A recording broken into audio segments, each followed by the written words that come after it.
Hey, welcome to the Driven Billionaire channel. When it comes to which cryptocurrency is going to be the smart contract king, these two cryptos pop up in our heads quicker than you can say blockchain.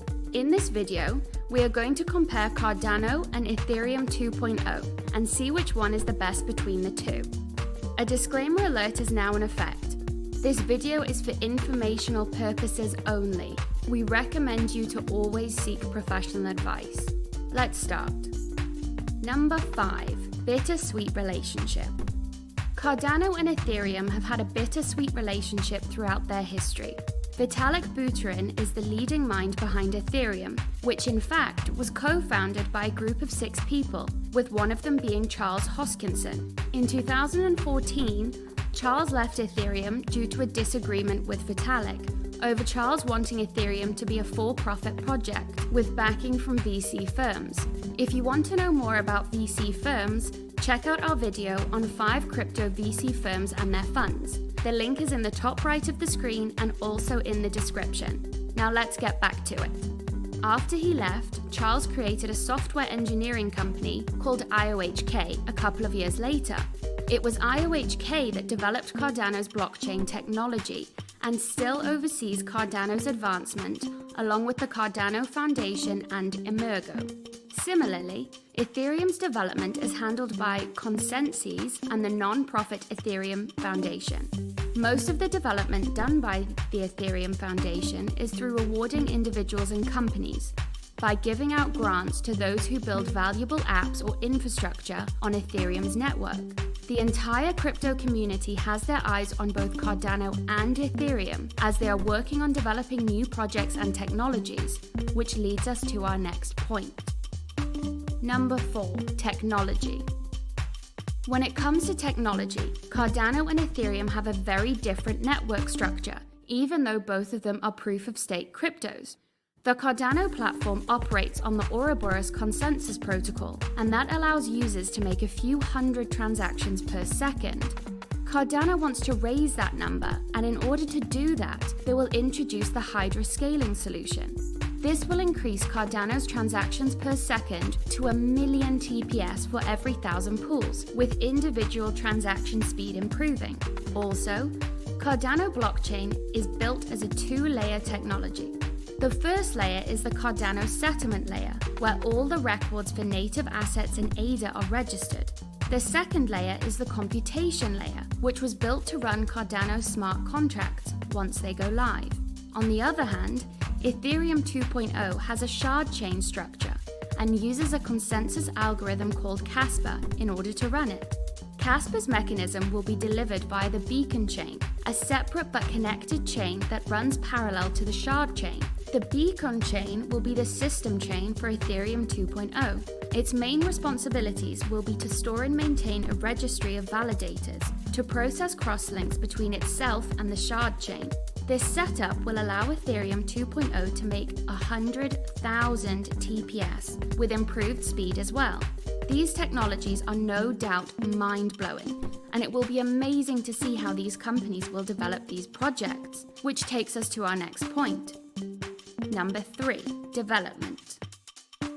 The development methodology that Ethereum and Cardano use are very different. Cardano has a research-based framework incorporated through peer-reviewed papers, which experts around the world read and prove the concept works before it's put into coding. In contrast, Ethereum uses a trial and error methodology, meaning that if they have an idea, they'll put it into coding and test it out, and if it works, they'll keep it. You might have heard before about the first mover's advantage that Ethereum has, which entitles it to be miles ahead of the competition as a result of the thousands of developers that it has.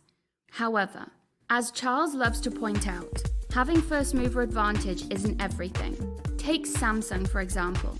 They are always the first to launch new technologies in the market, but Apple works on its products and only launches them when they are sure that it is a good product. That is exactly what Charles is talking about.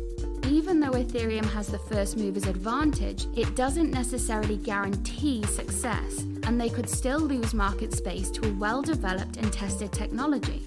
Do you think Charles is right? Let us know in the comments.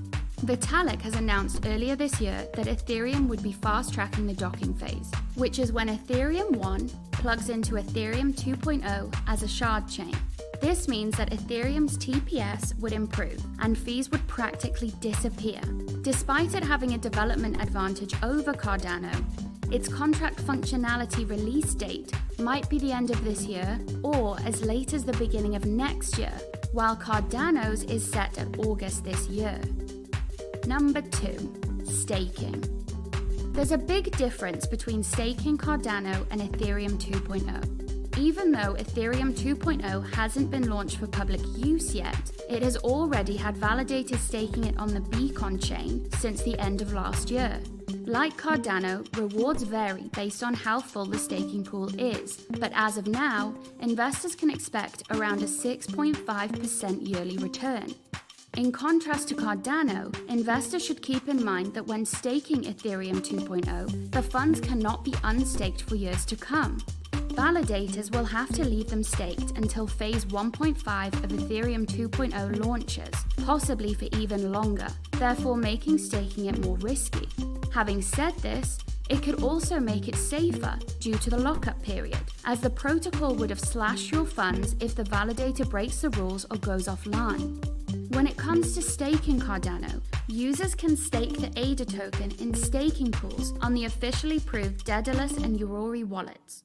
The coin has an average staking reward of about 7.5%, which offers validators a significant advantage over the competition. Users can withdraw their tokens with no lockup or unlock withdrawal period, meaning investors can take their funds out of the staking pool at any time. Cardano's staking rewards diminish the saturated pools, so if a pool has too many people staking, the rewards will be low. Cardano adopted this mechanism so that validators open up new staking pools and delegates are incentivized to join smaller ones in order to become more decentralized. Cardano is the most decentralized crypto blockchain. It is possible that Ethereum 2.0 will take its place when it goes live. This is due to Ethereum's proof-of-stake consensus, which forces validators with larger stakes to buy more hardware in order to process transactions. By doing this, Ethereum 2.0 will achieve another level of decentralization, which no other crypto in the market will have. Number 1. Use cases. Currently, Cardano has a market cap of over $40 billion, a number that has only been increasing with the adoption of crypto. Only this year, Grayscale announced the addition of Cardano to its digital large cap fund, which has led the price to rise 6.5% after the announcement.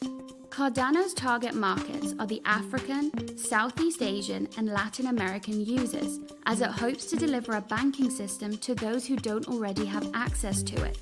It is not only a noble cause, but one that will also give Cardano the level of decentralization that it wants. IOHK has already announced a partnership with the Ethiopian government earlier this year, and that shows that Cardano is following through with its plan. As part of its business strategy, Ethereum focuses on the Western and more developed regions, such as North America and Europe, the complete opposite to Cardano. Ethereum has also gained influence in Asia, more specifically in China, where Vitalik is referred to as the V-God.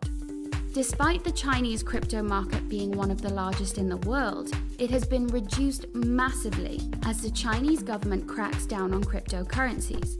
Nevertheless, Ethereum's adoption by institutions and corporations has been outstanding and noticed by everyone in the crypto community.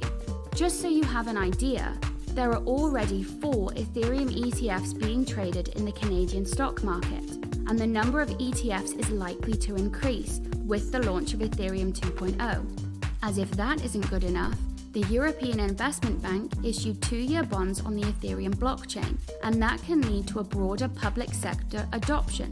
To conclude, on one side, we have a company led by a young, bright entrepreneur. On the other side, we have a company led by an older, more traditional academic.